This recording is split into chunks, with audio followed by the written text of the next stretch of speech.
Nag-grave nga pala kami sa Pares mga mare, kaya naman ngayong araw ay samahan nyo kaming pumunta sa kabilang barangay para tikman ang dinarayo doon na Pares dito sa Talim Island. At habang kami nga ay naglalakad dyan mga mare ay nakasalubong ko nga si Ate Cassie na pauwi galing sa eskwelahan. Dito nga kami dadaan sa Kagubatan mga mare dahil ito nga daw ang pinakamalapit na daan papunta sa Baywalk. Diyos ko mga mare, parang kinakabahan nga ako dyan at parang papunta yata kami sa Tagapuan eh. Bago nga lang ako makakadaan dito mga mare at sabi nga nito mga kaibigan ko ay may shortcut nga daw dito. Kaya naman for the go na nga lang kami dahil wala na, nasa gitna na kami Wala nga man lang kabahay-bahay dito mga mare at wala ka man lang makikitang tao na nagdadaan. Medyo mainit pa nga ng mga time na yan dahil 3 PM pa nga lang ay nag-alisa na kami sa bahay. Pagkatapos nga ng mahaba-haba naming lakarin ay nakarating na rin kami sa wakas dito sa Baywalk. Dito nga sa Baywalk Habagatan ay marami laging tao tuwing hapon dahil puntahan talaga ito at marami nagtitinda. May nakita pa nga ako nagtitinda ng mais na may cheese na may margarine, tapos meron din nagtitinda ng mga ihaw-ihaw. Marami pa nga nagtitinda dun sa bandang dulo mga mare, kaso hindi naman dun ang sadya namin at sa kabilang pretil nga ang aming punta. Kung napapansin nyo nga ay maraming estudyante dito mga mare dahil dito nga ang sakayan nila pauwi sa kanilang barangay. Pagkarating nga namin doon sa Parisan mga mare ay naupo nga muna kami at nagpahinga dahil Diyos ko, nakakapagod maglakad aba.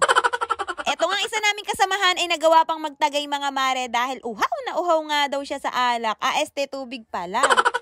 Maya-maya pa umorder na nga kami ng pares mga mare at sabi nga nila ay bang sarap nga daw ng pares dito. Sa totoo lang talaga mga mare ay hindi talaga ako mahilig sa pares, pero nung natikman ko nga ang pares dito ay aba ay mapapaulit yata ako. Aba ay napagkakasarap pala talagang kumain ng mainit na pares lalo na nga't galing ka sa mahabang lakarin tapos isasabayan pa ng pag-inom ng malamig na tubig.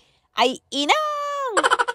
Maya-maya pa sumunod na nga itong isa naming kasamahan at talaga namang hindi nagpahuli aba. Lomi nga ang kanyang in-order at napakasarap din daw. Kaya naman nagpa-take out na nga ako para kay Buyok para matikman din niya ang masarap na lomi dito. Mas paborito kasi niya ang lomi kaysa sa pares mga mare, kaya naman yun na nga lang aking in-order. Dumaan nga rin pala kami dito sa bilihan ng ihaw-ihaw dahil naalala ko nga na may bilin nga pala si Buyok sa akin. Sabi ko nga ay napakaswerte ng tindahan na aming madadaanan dahil kapag bumili nga ang isa ay bibili na nga rin ng lahat.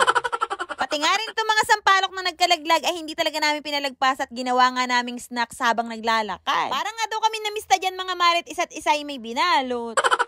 Napag-usapan talaga namin mga mare na hindi nga kami magpapaabot ng dilim dahil nakakatakot nga ang daan. At habang kami nga ay naglalakad pa uwi dyan mga mare, nakasalubong nga namin itong si Buyok at naghahanap nga daw siya ng baging ng mayatbang. Noong nakakaraan kasi mga mare, naguhukay nga sila ng mayatbang ng kanyang pinsan dahil wala nga silang matrabaho dito. At alam nyo ba na naka 10 kilo nga daw sila sa isang puno lamang ng mayatbang? Uy, abahan Kinarir na nga nitong Buyo ko ang paghuhukay ng mayatbang mga mare at syempre, popromote ko na rin baka nga may umorder sa inyo. Bali itong maliliit at putol-putol nga lang ang aming imemeryenda dahil masarap nga itong igataan. Diyos ko mga mare, akala ko nga'y nilaga na ang pinakamasarap na luto dito sa mayatbang ay mas masarap pa pala kapag ka ito ay nilagyan ng gata. Dati nga ay paborito ko ang nilagang mayatbang, pero ngayon nga ay ginataang mayatbang na nga ang aking paborito. Diyos ko day.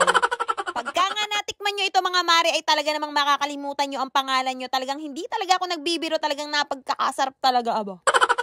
Simula kasi nung natikman ko ito mga mare, halos araw-araw ko na talaga itong pinapaluto sa aking buyo. Una nga muna namin ginawa ay ginayat-get ko lamang ito ng maliliit at pagkatapos ay pinakuluan at pinalambot nga lang namin itong mayatbang. At nang medyo malambot na nga ito mga mare ay nilagay ko na nga rin ng asukal at itong Coco Mama. 2 Coco Mama nga ang nilagay ko dyan mga mare dahil halos mapuno nga itong kaldero ng mayatbang. Diyos ko mga mare, talagang napagkakasarap talaga, hindi talaga ako nanloloko aba. Try nyo. Hindi nga siya nakakasawang kainin, hindi kagaya ng ibang root crops. Kaya naman kung nakarating ka nga hanggang dito sa dulat, kung nagustuhan nyo nga ang video na to, ay baka naman pa-heart at pa-share. Yun lang mga mare, maraming salamat sa panonood.